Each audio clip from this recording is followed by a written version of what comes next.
is just strictly ASMR focused sounds and I guess visual triggers. Usually I do roleplay videos, but sometimes it's nice just to have tingly ASMR inducing triggers, audio, visual, all that good stuff. So I hope you guys don't mind. If you do enjoy this kind of content, shoot me a like and let me know in the comments. But yeah, so I have a couple special items here today, all of which are World War II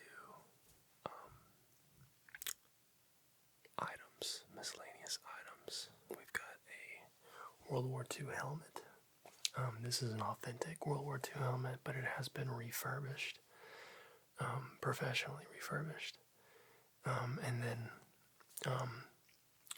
some of the leather's aftermarket new production, just because the old stuff's really kind of getting ratty. Yeah, so. And then we've got, you guys all know, I have an M1 Garand. It is real. The serial dates to, I think, 1943, maybe 44, but we can look at that together.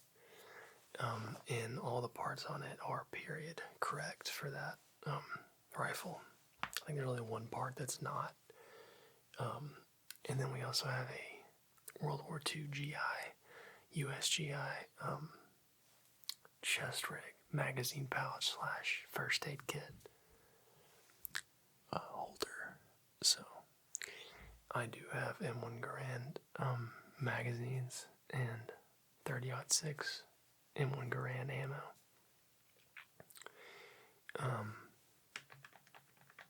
Supposedly the World War II 30-06 ammo is loaded a little different than modern 306 or 30-06 rather cartridges. The latter being much more hot. So if you do ever shoot M1 Garand, be careful to only give a Garand ammo. The new stuff can explode the barrel. So yeah, let's start out with the helmet first.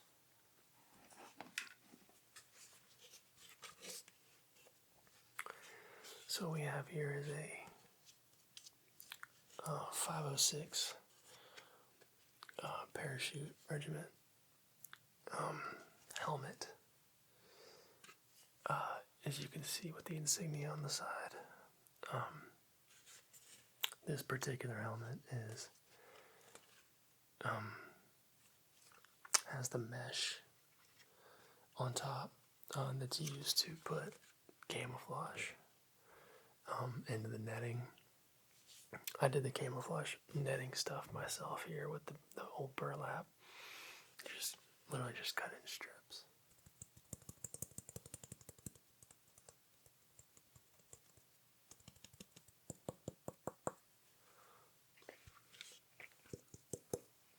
And the inside, the helmet, looks like that. Pretty rudimentary, but helmet technology wasn't what it is today in 1944. And as you can tell, it's definitely pretty basic technology. It's just netting, suspended netting via knots. And this really pretty basic leather trim here. It's all sort of just kind of mounted in place with buttons and knots.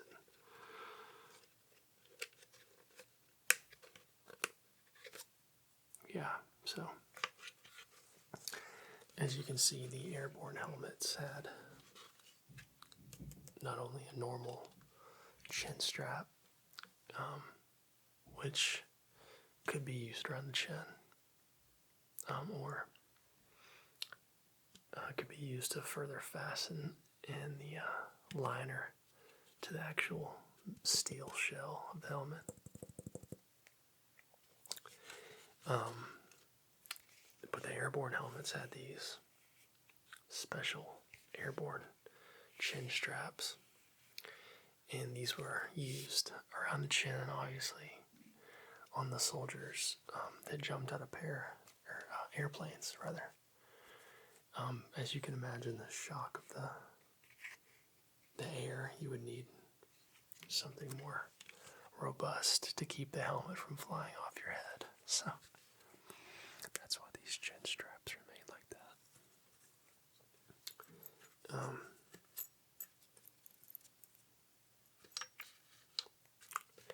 The inside is made up of some sort of composite material. I think it's fiberglass, if I'm not mistaken.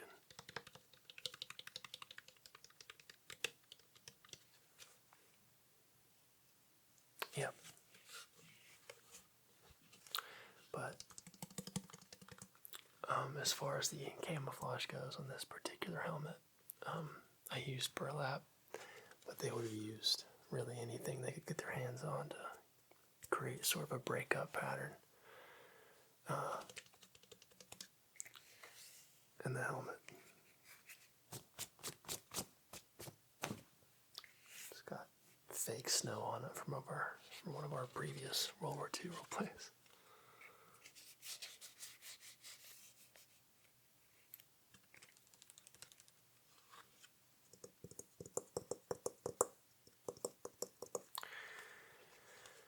You can imagine the sound that would come from getting dinged in the helmet with maybe shrapnel or ricochet. Probably would deafen you. It acts like a bell.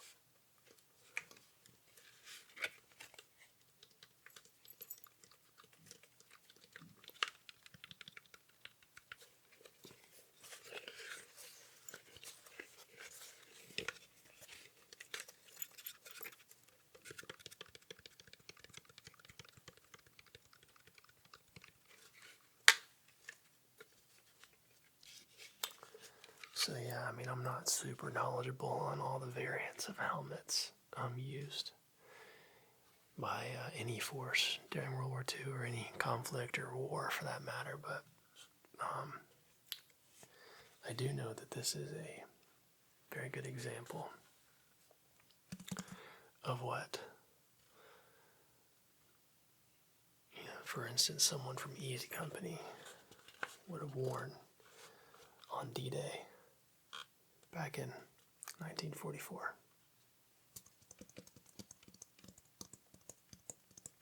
Seems fitting since we're coming up on Memorial Day to sort of have a World War II themed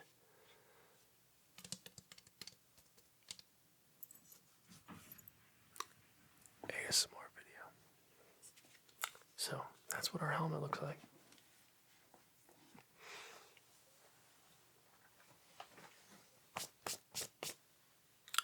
Next up, we have our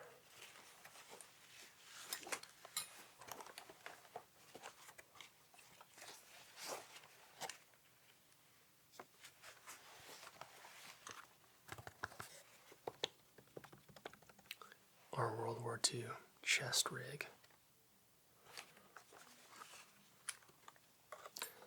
This would be worn by soldiers to house their magazines or clips, the technical term for what an M1 Garand clip.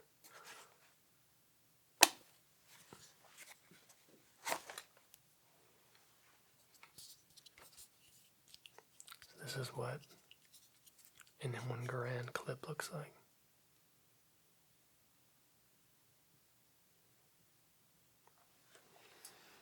It holds 6 rounds.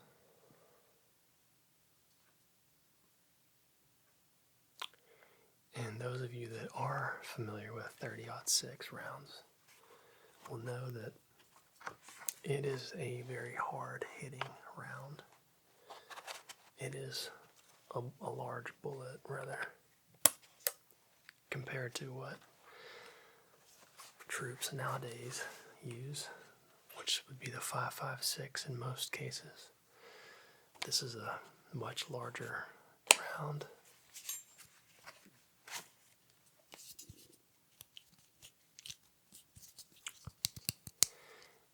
The M1 Garand magazine's clips. Again, clips can be reloaded. They're sort of finicky to reload, but they can be reloaded. The United States logistics chain would have expected these clips to be discarded. So it's not at all like a modern day magazine where a soldier's almost expected to keep track of their magazines in a sense. Since these were automatically ejected from the top of the rifle upon expending all the rounds, they would have just flown off, been left on the ground. So most ammunition shipments would have come pre-clipped to where a soldier would just grab this, stick it in their bandolier, and go on about their day. They wouldn't have to hand load these. Although it can be done if needed in shitty situations. So yeah, that's a M1 Garand clip filled with M1 Garand 30-06 ammunition.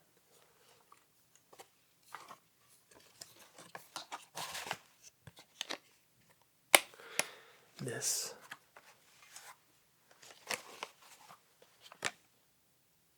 is a reproduction,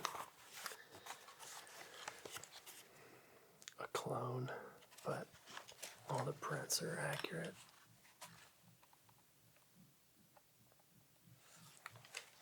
And it does work. Although compared to something like a Cry Precision, J 2.0 chest rig with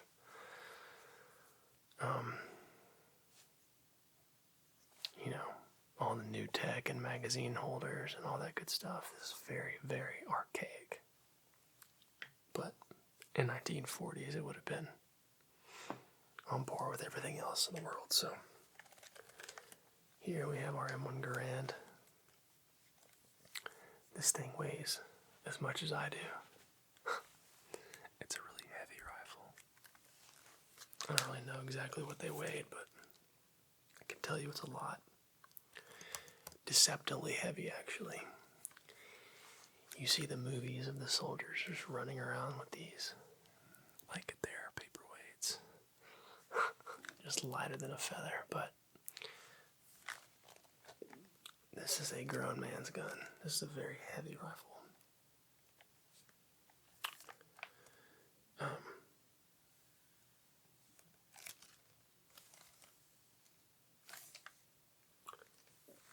The date on this one is not stamped onto the receiver, but I did check the serial number, and it does register to a rifle built in 1943 or 44. I don't recall, but I want to say 1943.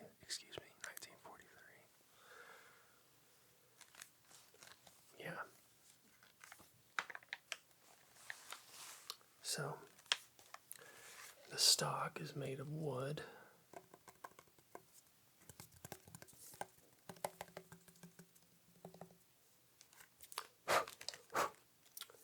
Here we have our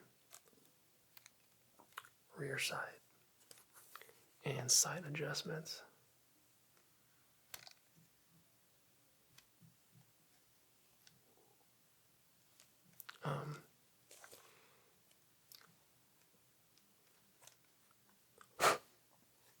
They make clicky sounds, but I don't want to throw my windage off, so you guys just have to believe me.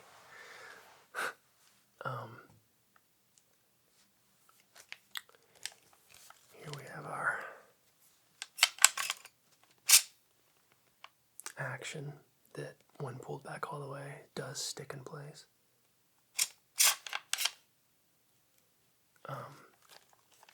And I'll go ahead and show you guys kind of what that looks like.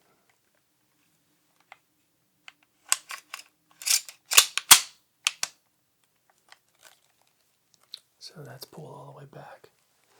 And how this works is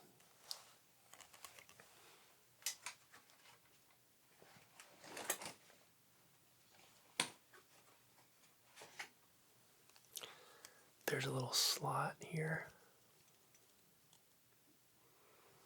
on the magazines, right down there where my middle finger is.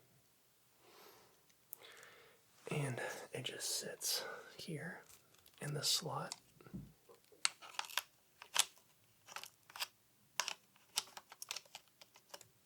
Like so. And what you would do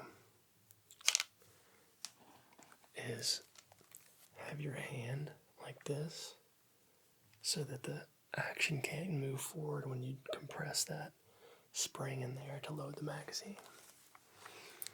A lot of you guys are familiar with Garand thumb. And Garand thumb is a very real thing. Essentially what it is you would push in the spring here to bring the slide forward, and it would slam your thumb, and you would lose a thumbnail. Most definitely you would lose a thumbnail if you smashed that up in there. Would not feel good. So that's what they call Garand thumb.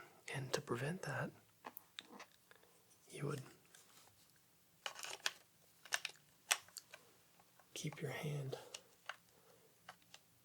pushing this action rearwards while you push the magazine in.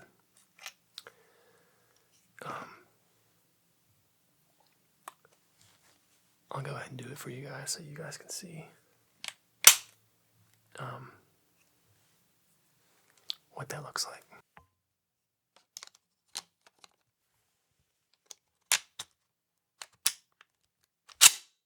That's what that looks like. And I use this button here, this button on the side to extract the loaded magazine clip. And I muted that because none of that is quiet at all. It's very, very, very loud and obstructive to load and unload a M1 Garand. An empty Garand magazine is going to make that famous ping sound that you see in the movies. I'll see if I can reproduce that for you here with an empty magazine. Give me 1 second. Alright, here it goes.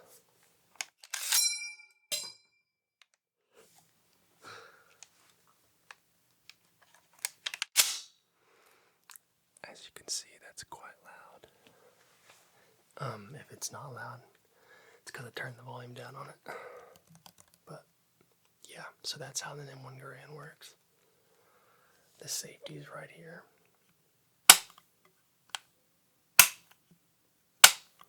It's very stiff. It's not easy. It's not easy to manipulate like an AR-15 platform, for instance. But that's where it is.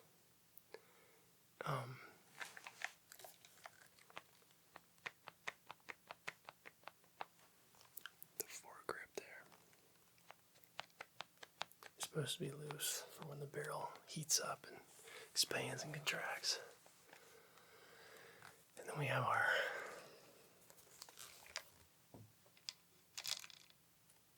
bayonet lug there to mount a bayonet, which is a position you would not want to find yourself in at all during war. And yeah, that's the rifle.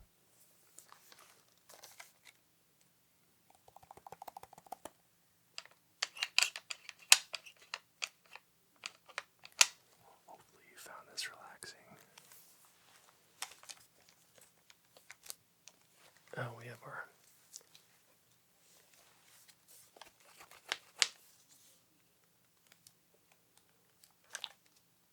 our sling as well.